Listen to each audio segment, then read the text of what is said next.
आज मला बटरस्कॉचचा केक करायचा होता, पण माझ्याकडचं कॅरमल संपलं होतं आणि कॅरमल नाही म्हटल्यानंतर व्हिप क्रीम कशी करणार.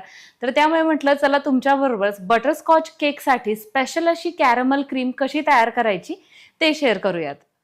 सॉसपॅनमध्ये आपण अर्धा कप साखर घेतलेली आहे. केकच्या आतमध्ये टाकण्यासाठी आपण कॅरमल क्रंच तयार करत आहोत. तर त्याच्यासाठी आपल्याला आहे ना इथं ड्रायफ्रूटची चिक्की तयार करायची. तर इथे तुम्ही बघताय आपण पाणी न टाकता ही साखर वितळवून घेतोय. घेतलेली साखर पूर्णपणे वितळलेली आहे. आता आपल्याला याच्यामध्ये काय करायचंय, ड्रायफ्रुट्स टाकायचे. तर काजू बदाम इथं मी घेतलेले आहेत. तुम्ही तुमच्या आवडीनुसार घेऊ शकता किंवा तुमच्याकडे जर काजू बदाम नसतील तर याच्याऐवजी तुम्ही शेंगदाणे सुद्धा घेऊ शकता. या प्लेटला मी तूप लावून घेतलेलं आहे आणि त्याच्यामध्ये आपल्याला हे टाकून घ्यायचंय. आपण सेट होऊ देऊयात. इथं आपण एक सॉस पॅन घेतलेला आहे आणि त्याच्यामध्ये 1 कप साखर टाकून घेतोय. आपल्याला या साखरेचा पाक करायचा आहे. फक्त पाक अशा पद्धतीनं करायचा आहे की याच्यामध्ये आपण पाणी टाकणार नाहीये. साखर वितळण्यासाठी त्याला थोडासा वेळ लागतो बरं का. आपल्याला मीडियम टू लो फ्लेमवरतीच ही साखर वितळवून घ्यायची आहे. साखर बघा आता वितळलेली आहे. साधारण 10% त्याच्यामध्ये साखर राहिलेली आहे. आता या स्टेजला आपण याच्यामध्ये 1 चमचा तूप टाकून घेतोय. इथं मी तूप वापरलेले. तुपाच्या ऐवजी तुम्ही बटर सुद्धा टाकू शकता, 1 मोठा चमचा. आता आपल्याला काय करायचं, याच्यामध्ये आपल्याला 3/4 कप मेल्टेड व्हिपिंग क्रीम टाकायची आहे. पूर्णपणे ही मेल्ट झालेली आहे. ज्याच्यामध्ये आईस क्रिस्टल असतील ती व्हिपिंग क्रीम आपल्याला वापरायची नाहीये आणि ही टाकत असताना थोडीशी खबरदारी घ्यायची आहे. तर आहे ना आपल्याला पूर्णपणे ही याची स्मूथ कन्सिस्टन्सी करून घ्यायची आहे. स्मूथ म्हणजे काय, हे जे तुम्हाला दिसतंय ना हे पूर्णपणे आपल्याला याच्यामध्ये वितळवून घ्यायचं आहे. गॅस आपण चालूच ठेवलेला आहे आणि गॅसचा फ्लेम एकदम लो आहे. आता इथं तुम्ही बघताय हे अशा पद्धतीनं लिक्विड स्वरूपात तयार झालेलं आहे. आता याला आहे ना आपल्याला पूर्णपणे रूम टेम्परेचरवरती थंड करून घ्यायचं आहे. तर इथं बघा हा आहे रिअल कॅरमल सॉस. तुम्ही याचं टेक्स्चर बघू शकता, याचा रंग बघू शकता किंवा याची जी कन्सिस्टन्सी आहे ना फ्लोईंग ती एक संबंध आहे. पूर्ण चमच्यातलं बॅटर संपलं तरी सुद्धा त्याची तार तुटलेली नाहीये. तर अशाच पद्धतीचं कॅरमल आपल्याला हवं असतं.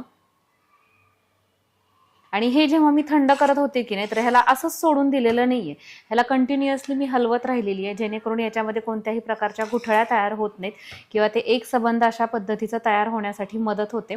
आपल्याला याला रूम टेम्परेचरवरती म्हणजेच फॅन खाली तुम्ही याला ठेवू शकता, पण हलवत राहायचंय आणि नॉर्मल असं आपण हे करून घेतलेलं आहे. आता तुम्ही कुठल्याही एखाद्या काचेच्या भरणीमध्ये याला स्टोअर करून ठेवू शकता आणि ज्या वेळेस तुम्ही केक तयार करत आहात त्यावेळेस तुम्ही याचा वापर करू शकता. सॉस थंड होत आहे तोपर्यंत आता आपण या चिक्कीकडे येऊयात. तर तुम्हाला सांगू का, तूप टाकल्यामुळे की नाही अगदी सहज अशा पद्धतीनं ही चिक्की बघा डिमोल्ड झालेली आहे. आता आपल्याला ही क्रश करून घ्यायची, म्हणजेच काय तर याचे तुकडे करून घ्यायचे.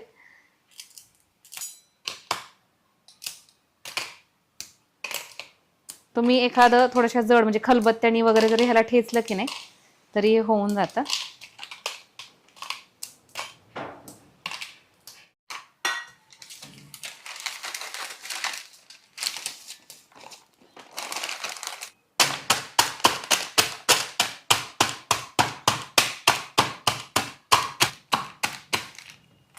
तर इथं तुम्ही बघू शकता अशा पद्धतीनं आपलं हे कॅरमल आपण ठेचून घेतलेलं आहे. आणि आता अर्थातच हे सगळं कॅरमल आहे की नाही ते आपण कॅरमल क्रंच एका केकसाठी वापरत नाहीये, तर तुम्ही 2 केकमध्ये वगैरे वापरू शकता जसं पुरेल तसं. इथे आपण मेल्ट झालेली ही व्हिपिंग क्रीम घेतलेली आहे, साधारण 1/4 कप. आता आपण ह्याला फेटून घेतोय. क्रीम फेटत असताना काय करायचं माहितीये का, सगळ्यात अगोदर लो स्पीडवरती हे राहू द्यायचंय आणि साधारण 1-2 मिनिट आपण हे लो स्पीडवरती फिरवलं ना त्याच्यानंतर याचा स्पीड आपल्याला टर्बो करायचा असतो.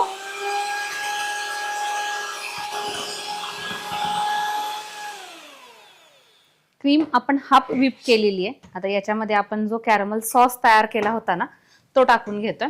तर हा सॉस देखील आपण पूर्णपणे थंड केलेला आहे बरं का. गरम सॉस याच्यामध्ये आपल्याला टाकायचा नाहीये, नाहीतर मग काय होईल, आपली जी क्रीम आहे तीच मेल्ट व्हायला सुरुवात होईल. तर आपण फक्त याचा जो फ्लेवर आहे की नाही तो आपल्याला या व्हिपिंग क्रीमला द्यायचा आहे. इथं तुम्ही तुमच्या आवडीनुसार सॉस टाकू शकता, तुम्हाला कितपत हा टाकायचा आहे. तर हा माझा चमचा तुम्हाला दिसतोय तेवढा चमचा भरून मी हा सॉस टाकलेला आहे. आता परत एकदा ह्याला आपण व्हिप करतोय.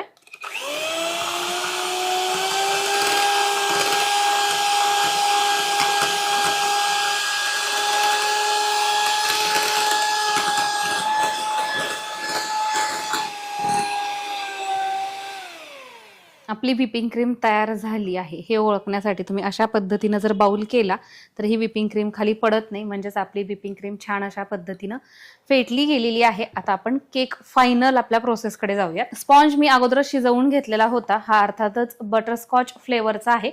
याच्या आपण 3 लेयर्स करून घेत आहोत. आणि शुगर सिरप म्हणजेच काय तर थंड पाण्यामध्ये आपण पिठी साखर टाकलेली आहे आणि त्याचं सिरप किंवा त्याचं जे पाणी आहे ते आपण याच्यावरती टाकून घेतोय. आता आपण जी व्हिप क्रीम तयार केलेली होती ती आपण वरती लावून घेतोय. आता आपण तयार केलेला हा सॉस, तयार केलेलं हे क्रंच, आता याच्यावरती आपण आपली ही दुसरी लेअर ठेवून घेतोय आणि हलक्या हाताने आपल्याला फक्त ही प्रेस करायची, व्यवस्थित एकावर एक ठेवून घ्यायची आणि त्याच्यानंतर आपण सेम प्रोसेस मगाच्याच प्रमाणे रिपीट करतोय. शुगर सिरप,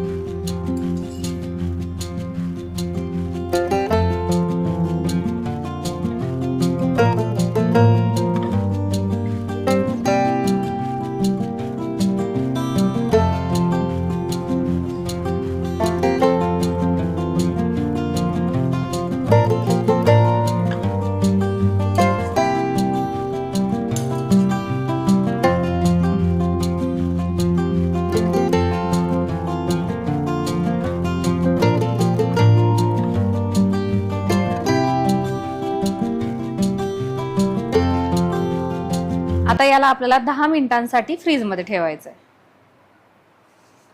वाटीमध्ये आपण तयार केलेलं कॅरमल घेतलेलं आहे मी, साधारण 1-2 मोठे चमचे, आणि त्याच्यामध्ये आपण हे जेल टाकतोय.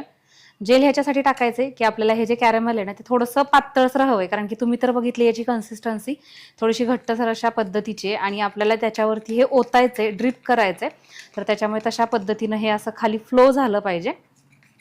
तर जेल घालून तुम्ही बघू शकता ही अशा पद्धतीची आपण याची कन्सिस्टन्सी केलेली आहे. आता आपण हे एका पायपिंग बॅगमध्ये ओतून घेऊया.